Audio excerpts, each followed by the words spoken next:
थोड़ा इन मूर्ति पूजा के बारे में कुछ आपस में प्रेम पूर्वक वार्तालाप ये कर रहे हैं बच्चे। तो मैंने सबको यही समझाया वेदों से कि ईश्वर तो निराकार है, उसकी मूर्ति नहीं होती।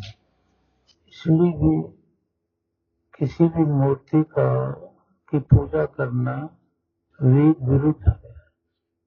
परमेश्वर जो है वो नाराज होता है। दूसरे उसमें ये देखो कि ये शरीर ईश्वर की रचना है, ईश्वर की एक शक्ति मात्र है जो सभी शरीरों की मूर्ति भगवान बनवाता है। पृथ्वी रचना के आरंभ में स्टैचू होते हैं, फिर उसमें परमेश्वर प्रवेश करता है। तो ये बात सच है ना। अब यहाँ स्वामी दयानंद जी का विचार है कि साकार में मन स्थिर नहीं होता है। ये भी ठीक है, इसमें भी कोई शक नहीं। तो साकार में मन स्थिर नहीं होगा, इसमें कोई शक नहीं है। लेकिन मान लिया मैंने कहा आपको कि आप गुरु का ध्यान कर सकते हो उधर, तो अब गुरु की मूर्ति है, लेकिन अंतर है। अभी तो प्रमाण में मैं यही कहूंगा कि योग शास्त्र में टिप्पणी करी है एक ऋषि ने, अध्यास में की है, तो प्रमाण है वो। क्योंकि गुरु का जो ध्यान करेगा वो बाल का ध्यान करेगा, तो बाल में गुरु के अंदर तो ब्रह्म प्रकट है। माथे का करेगा तो माथे में भी प्रकट है। अगर ध्यान चला गया ठोड़ी पे तो ठोड़ी पे भी प्रकट है। हर जगह जिसने हमारी 19 मार्च को स्थिति देखी है, तो एक जगह से ज्योति नहीं प्रकट हो रही थी। बालों में भी ज्योति थी, आंखों में भी ज्योति थी, मुंह पे भी, ठोड़ी पे भी, नाक पे भी, हाथ पे भी, पैर पे भी, शरीर पे भी, नखूनों में भी, पैर के नखूनों में भी, हर जगह शरीर का कोई अंग नहीं बचा था जहाँ ज्योति ना हो। ज्योति स्वरूप में तो परमेश्वर है। तो लड़ने की बात नहीं है, समझाने की बात है, अहंकार की बात भी नहीं है कि आप अहंकार की बात बोल रहे, महाराज जी ने ये कह दिया तो यही सच है, ऐसा नहीं होता है। तो गुरु महाराज ने हमें ये समझाया है। ऐसे कहा जाता है, वो भी झुक के कहा जाता है, डाउन टू अर्थ होकर से बात की जाती है। अगला चाहे चिल्ला रहा हो, पर डाउन टू अर्थ जाओ, एकदम डाउन टू अर्थ। तो इसलिए जब व्यास मुनि ने ये सिद्ध कर दिया है कि जो गुरु का ध्यान करेगा वो गुरु जैसा ही हो जाएगा, नहीं गुरु का नहीं कहा मैंने, योगी का, कि योगी का जो ध्यान करेगा वो योगी ही हो जाएगा। तो ये भी सच है, क्योंकि ये भी ऋषि का प्रमाण है। अब दयानंद जी तो निर्भीक थे, जो मर्जी बोल देते थे, और ये बुरी बात नहीं है, ठीक बात है, क्योंकि सब घर से निकल चुके थे, उनके बीवी बच्चे हुआ कुछ नहीं, अखंड ब्रह्मचारी थे। तो अब किसी ने प्रश्न किया, मंदिर में करोड़ों रुपए खर्च करते हो, और वो सवाल करता, मंदिरों में हम करोड़ों रुपए खर्च करते हैं, फिर मंदिर में जाते हैं, वहाँ आनंद आता है, ये है वो। तो दयानंद जी कह रहे हैं कि मंदिर में स्त्री पुरुषों का मेला होने से व्यभिचार, लड़ाई, बखेड़ा और रोग उत्पन्न होते हैं। बिल्कुल ठीक है, नो डाउट। जो प्रमाण से सिद्ध है उसमें, हाँ, प्रमाण दृष्टस्य न कल्पना विरोध है। प्रमाण में जो चीज आ जाती है उसका कल्पना से विरोध नहीं किया जा सकता। कि आप कल्पना करो, हाँ जी उनको मूर्ति पूजा करते हैं और ये है वो है, ठीक है, ये आपकी कल्पना है, इससे ये विरोध बेकार है, नहीं करना चाहिए। कल्पना कहती है न प्रतिमा, उसकी प्रतिमा नहीं होती ईश्वर की।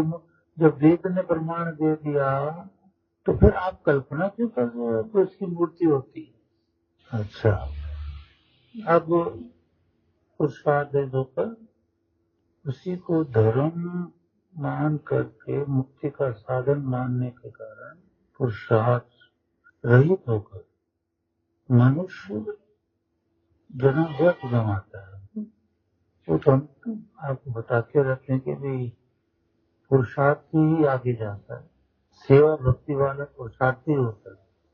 साधना मैं 86 वर्ष इसलिए कह रहा हूँ और किसी लिए नहीं कि भगवान ने मुझे शायद पुरुषार्थ दे रखा होगा कि रात को मैं बैठता हूँ, नींद नहीं लेता, उठ जाता हूँ एकदम से, फिर सुबह कहीं जाके जब भी मेरी आंख ध्यान टूटता है तब मैं सोचता हूँ तो शायद ये भगवान ने पुरुषार्थ दिया।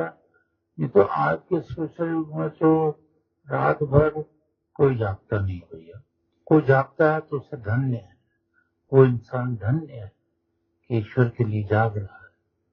तो और नाना प्रकार के विरुद्ध स्वभाव नाम चरित्र युक्त मूर्तियों के पुजारियों का एक मत नष्ट होके विरुद्ध मत में चलकर आपस में फूट बढ़ाने का देश का विनाश हो जाता है। तो इसमें भी कोई शक नहीं कि मूर्ति पूजा ने पूरे देश का नाश कर दिया। हाँ, एक मत जो है यानी एको ब्रह्म द्वितीयो नास्ति समगच्छध्वम समवदध्वम, ये वेद के ऋग्वेद के वाक और विवेदों के वाक ये लोगों ने भुला दिए। इन लोग हाथों पर है, ईश्वर भी कहता हाथों पर मेरे से। उन्होंने ईश्वर ने भी सबको नकार दिया कि मैं तुमको नहीं मानता, तुम्हें दुख दूंगा, तो दुख दे रहा। तो ये मैं आपको समझाता ही रहता हूँ। नाना प्रकार के विरुद्ध स्वभाव नाम के धाम, विरुद्ध स्वभाव नाम, नाना प्रकार के नाम, चरित्र युक्त मूर्ति और कई कई मूर्ति बड़ी बढ़िया अभद्र भी दिखाई देती है। मैं गया था कलकत्ते से भी आगे, फिर वहां से आते वक्त कोई मंदिर का नाम है भूल गया क्या है, वहां नग्न मूर्तियां भी। तो मूर्ति पूजा, मूर्ति की बातें बेकार की है, ये नहीं पूजा करने की।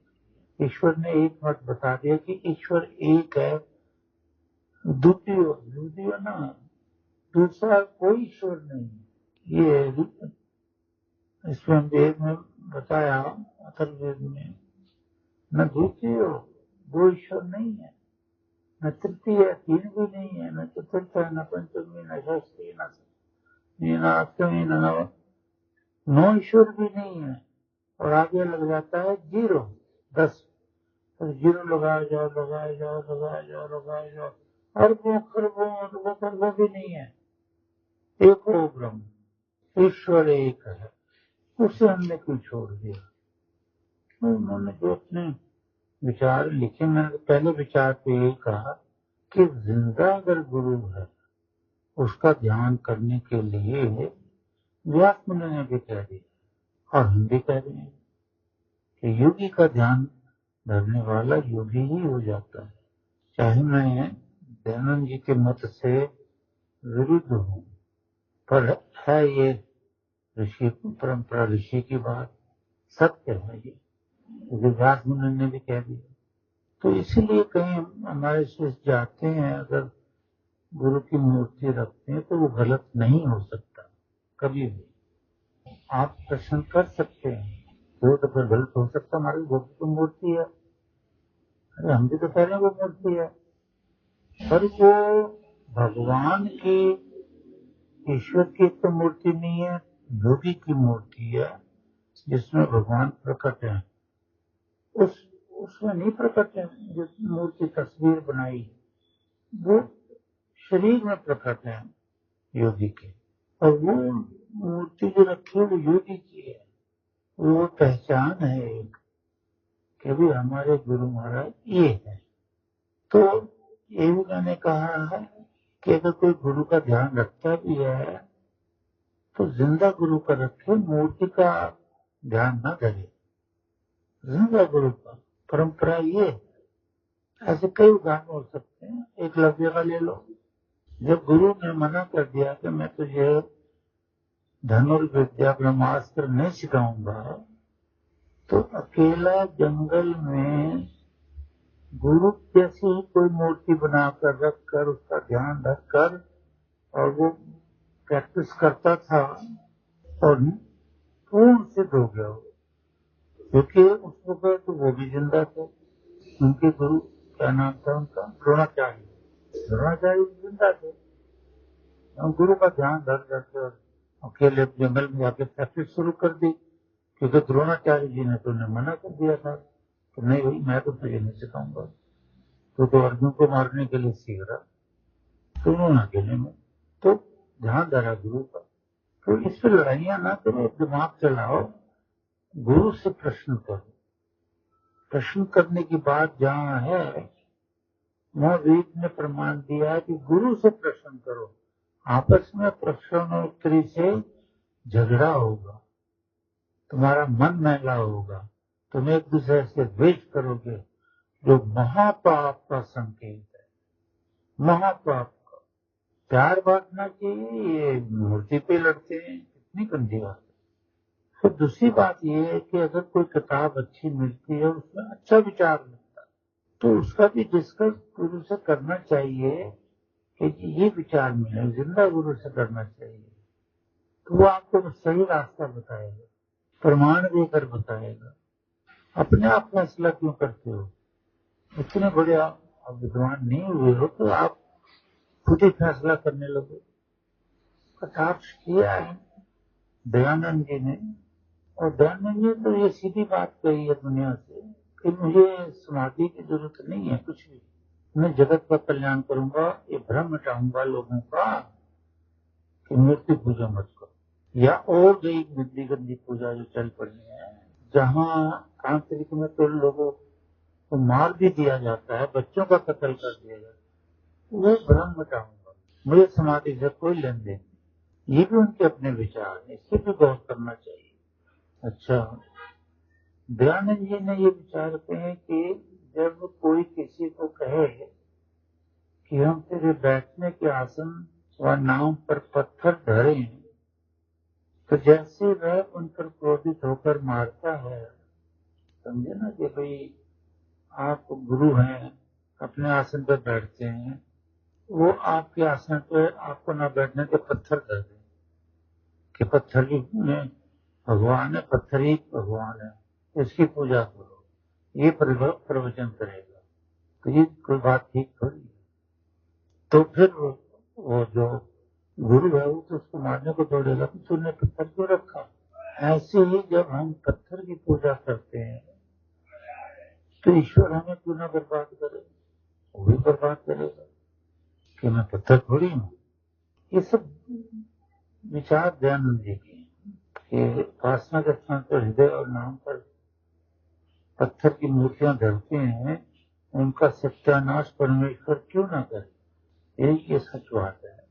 आठवीं बात उन्होंने कही है, भ्रांत होकर मंदिर मंदिर देश देशांतर में घूमते हैं और दुख पाते हैं, इतना भी दुख पाते हैं कि बसें पलट जाती हैं, पानी में डूब जाते हैं, पहाड़ से गिर जाते हैं, मर जाते हैं, घूमते घूमते हर साल फंसते हैं पानी में, बाढ़ में।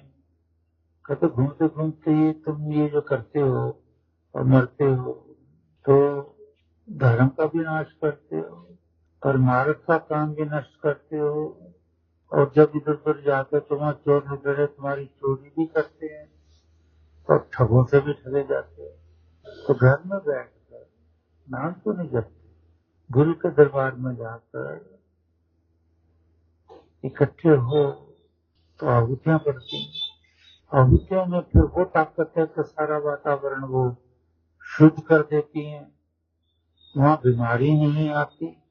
कितने इकट्ठे हो जाओ, करो हवन करो, यज करो, वहां खूब सारे ये लगाओ हवन को, देखो कहाँ से कीटाणु आ जाएगा, सब मर जाएंगे। लेकिन मंदिर में और जगह भीड़ जब इकट्ठ होती, वहां तो कीटाणु होते ही होते, वहां लड़ाइयां होती होती।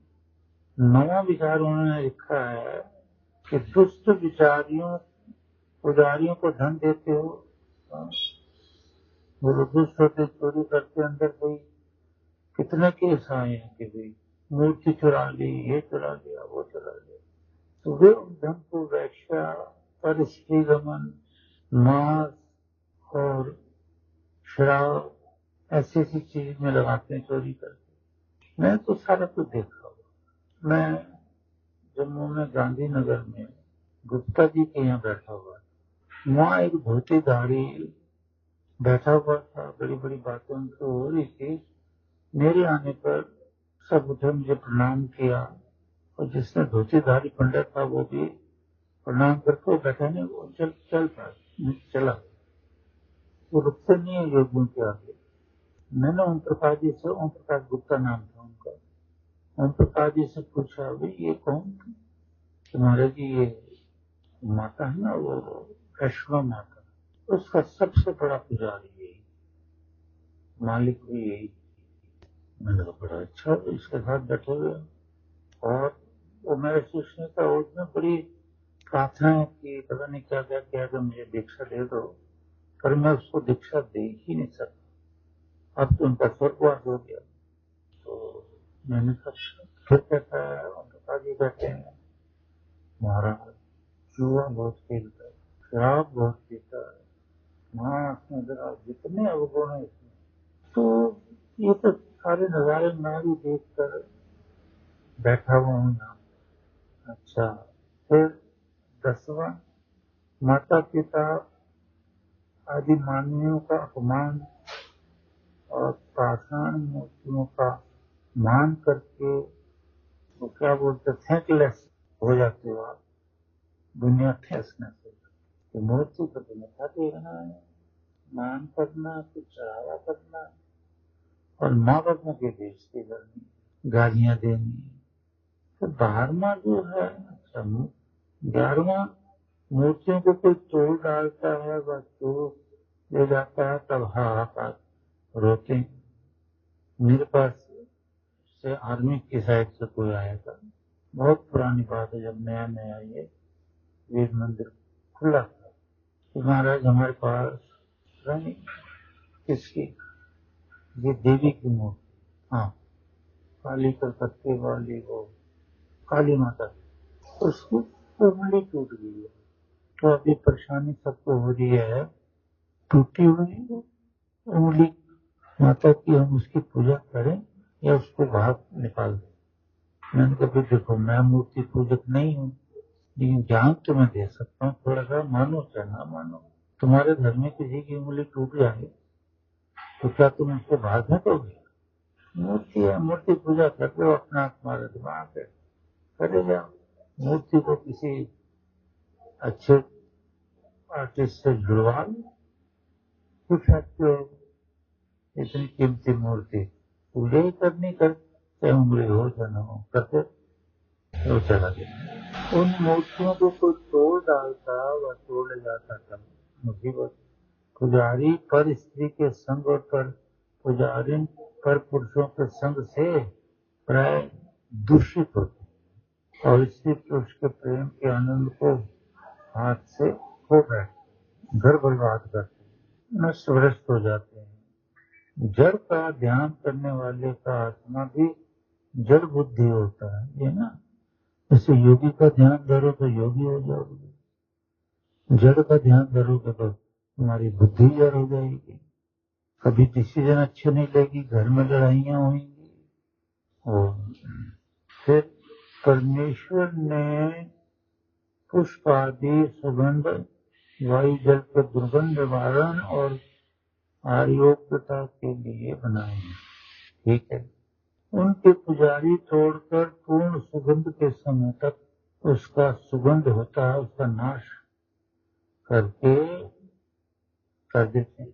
मतलब एक फूल है, उसको थोड़ा, अगर फूल सूखा रहता गमले में या कहीं भी बाग में, तो वो पता नहीं आगे कितने दिनों तक और खुशबू वायुमंडल को देता, ये पुजारी तो फूल तोड़ के ला के चढ़ाकर, ये मैंने राजस्थान में देखा। दूसरे दिन फिर नए फूल आएंगे तो ये उनको उतार के गले से मूर्ति के कोने में रख देंगे। वहां मच्छर मक्खी गंध हो जाता है, फिर पता नहीं कब उठा के बाहर बैठते। तो ये विचार भी अच्छा है ग्रहण करने योग्य, कि मूर्ति को गले में नहीं डालना चाहिए, वो फूलों में ही अच्छी लगती है। फूल भागों की शोभा है, वहां से वो बहुत दूर दूर तक खुशबू फैलाता है, तो लोग उसको तोड़ के माला बना के बेचते, तो उसकी खुशबू खत्म हो जाती है। इसलिए मूर्ति पूजा करने में पाप होता है। तो मूर्ति पूजा लग जाएंगे तो चलो, पापों का मूल कारण मूर्ति पूजा भी है। तो आप समझ लें कि जैसे ये बोल रहा है, हमें दयानंद जी बोल रहे हैं, इकट्ठे होते हैं मंदिरों में, ये में वहाँ बुराइयां फैलती हैं, ये सब जानते हैं। जवान लड़के लड़कियां भी वहीं जाके मिलते हैं, टाइम देते हैं, और न जाने कितने कितने पाप होते हैं। तो संसार में या देश में बुराई फैलाने का साधन एक मूर्ति पूजा, क्योंकि शुद्ध विचार तो आपको मिलेंगे नहीं। यज्ञ में जाओगे तो आपको शुद्ध विचार मिलेंगे, ब्रह्मचर्य का ज्ञान दिया जाएगा और बताया जाएगा पाप करोगे तो तुम्हारा भगवान नाश कर देगा, तो ज्ञान मिलेगा, तो पापों से दुनिया और बच्चे भी दूर होते हैं। और कहीं ऐसा ज्ञान मिलता ही नहीं। तो यहाँ का पापों का मूल कारण मूर्ति पूजा भी है। मूर्ति पूजा करनी चाहिए व नहीं, किसी ने प्रश्न किया। और जो अपने आर्यव्रत में पंचदेव पूजा, बताओ, वो पंचदेव पूजा तो और है, माता पिता अतिथि गुरु और कोई विद्वान, तो ये देव मूर्ति पूजा में लगा लिया इसने। जैसे शिव विष्णु अंबिका गणेश सूर्य की मूर्ति बनाकर लोग पूजते हैं, ये अर्थ है या अनर्थ? किसी ने पूछा स्वामी जी से, उत्तर है किसी प्रकार की मूर्ति पूजा न करना, किंतु मूर्तिमान जो नीचे कहेंगे मूर्तिमान, उनकी पूजा ना, ये जो ब्रह्मा विष्णु नहीं, ये उत्तर है कि मूर्ति पूजा नहीं करनी किसी की। पर मैंने भेद बता दिया कि जो जिंदा आचार्य है उसको ये दिखाने के लिए कि हमारे आचार्य हैं, मूर्ति पूजा किसी भी स्थान पे स्थापित की जा सकती है याद के लिए, बस उस मूर्ति की पूजा नहीं करनी चाहिए। पूजा जिंदा गुरु की ही की जाती है।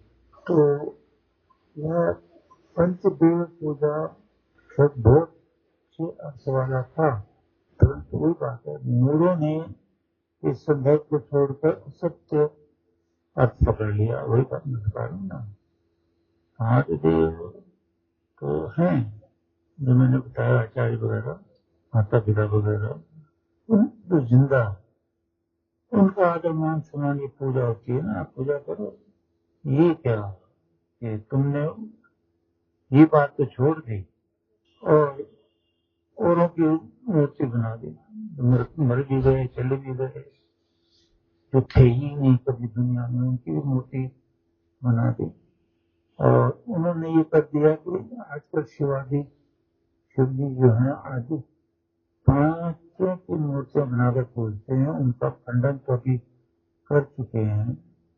जैसे मावधि पितरम मोट मातरम, ये माता को पूजनीय है, पिता पूजनीय है, तो माता की सेवा करनी चाहिए, पिता की सेवा करनी चाहिए, आचार्य जो मैंने बताया था, मतलब इनकी सेवा होती है। लोगों ने शिव जी की 5 मूर्ति बनाकर, अच्छा जी ये है पंचायतन, तो वो भी गलती होगी, पापों में गलती क्या होगी? तो माता पिता की भी सेवा करें और मूर्ति पूजा भी करें, तब तो कोई दोष नहीं। प्रश्न कर रहा कोई, तो उत्तर ये दे रहे कि पत्थर की मूर्ति पूजा सर्वदा छोड़नी है, माता पिता की सेवा करने में ही कल्याण है। अधिक उन्होंने यहाँ लिख दिया माता आदि मूर्ति मानव की सेवा। तो माता पिता की मूर्ति है, गुरु की भी मूर्ति, इनकी सेवा ठीक है। बड़े अनर्थ की बात है कि साक्षात माता पिता आदि प्रत्यक्ष सुखदायक को देवों को छोड़कर अदेव जो देव नहीं है, पाषाण है, पत्थर है, उनमें जीव सर मारता, उनकी पूजा करता। गुरुओं ने इसलिए स्वीकार किया कि जो माता पिता आदि के सामने न देव और भेद पूजा करेंगे तो स्वयं खा लेंगे। माता पिता की पैसा रखा वो जेब में रख लेंगे। माता पिता को कोई लड्डू जलेबी कुछ भोजन समर्पित कर दिया तो वो खा लेंगे, और मूर्ति के आगे कुछ भी रखो तो वो नहीं करेंगे, खुद ही जेब में जाएंगे, खुद ही खाएंगे ये लोग, तो इसलिए मूर्ति पूजा रख दी। तो ये ठीक है, ऐसे से बातें करते हैं ना लोग। क्योंकि औरंगजेब जो था तो उसने जब इस मंदिर पर किया था, तो मुझे याद उसकी कथा, तो बारी तो सारा टूटा, तो उसमें लगे ही होते छत्ते, माल मक्खी के औरों के छत्ते तो लगे ही होते हैं बड़े बड़े। वो वहां से भागे, वो मक्खियां जो थी जहर वाली, और फौज पे अटैक करना था, अटैक वो तोड़ रहे थे उनको, तो जान रहे थे कि तोड़ रहे हैं, तो अटैक कर दिया। वो भागे मक्खियों से, डर से। तो क्या देखो कितना बड़ा चमत्कार है मूर्ति में कि इन्होंने मक्खियां छोड़ दी मूर्ति में, भगवान ने उन्होंने भगा दिया। तो ऐसे ऐसे गपोड़े मार मार कर लोगों ने बहुत ये मूल भाव ये है कि जो भी सीखना है वो गुरु, जिंदा गुरु से सीखो। जो दिख गए हैं, बोल गए हैं, उनमें कोई अच्छा, जैसे ऋषि मुनि छह शास्त्र लिख गए तो वो तो सत्य लिख गए, और उन्हें भी तो गुरु से ही पढ़ना पड़ेगा ना, सीखना पड़ेगा कि इसका असली भाव क्या है। ऐसे वेद को भी तो गुरु से ही सुनना पड़ेगा। ये लॉ है, फंडामेंटल लॉ है, परंपरा है, ट्रेडिशन है। ऐसी जहाँ संशय में आते हो, जहाँ कुछ समझ की कमी आती है, तो भाई आपस में सलाह मत करो, सीधे गुरु से प्रश्न कर दो। आजकल तो साइंस है, आपके पास मोबाइल है, उससे भेजो हमारा संशय। तो मैंने पहला गुरु का संशय निकाल दिया आपका कि भी गुरु की मूर्ति रखने में कोई हर्ज नहीं है, क्योंकि वो जिंदा आचार्य हैं, उनके अंदर ब्रह्म प्रकट है, और वैसा ही ब्रह्म जो उनके अंदर प्रकट है वो मूर्ति में भी है। हाँ, वहां प्रकट नहीं, पर आप रखो मूर्तियों को। और ये भी एक बात है कि जो ब्रह्मा विष्णु या किसी की भी मूर्ति रखते हैं, ये गारंटी नहीं है कि ये मूर्ति उन्हीं की है, क्योंकि किसी ने उन्हें देखा नहीं है, अंदाज से बना दिया। श्री राम की मूर्ति को भी अंदाज से बनाया है, कृष्ण महाराज की मूर्ति को भी अंदाज से बनाया, लेकिन जिंदा इसीलिए वेद ने प्रमाण दिया है। उसको क्यों नहीं देखते कि जिंदा गुरु की सेवा करो, जिंदा माता पिता की सेवा। और माता पिता कहीं गलत हैं तो माता पिता को आप नकार सकते हो, पर बेइज्जती नहीं कर सकते। ये सारा वेद में है, आप उनकी बेइज्जती नहीं कर सकते, क्या कितने ही गंदे हों वो, अच्छे हों तो कहना ही क्या।